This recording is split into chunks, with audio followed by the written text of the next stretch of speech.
Hello everyone. Today we talk about how to fix the app of Canva. We will go to settings, then we click on apps.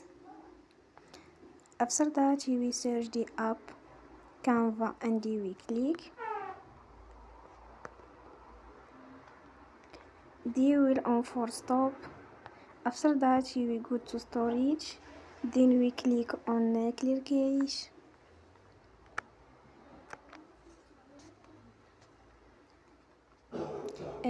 In the end, turn your phone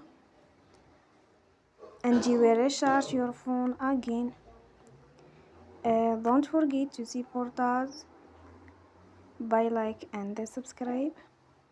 See you next time and thank you for watching.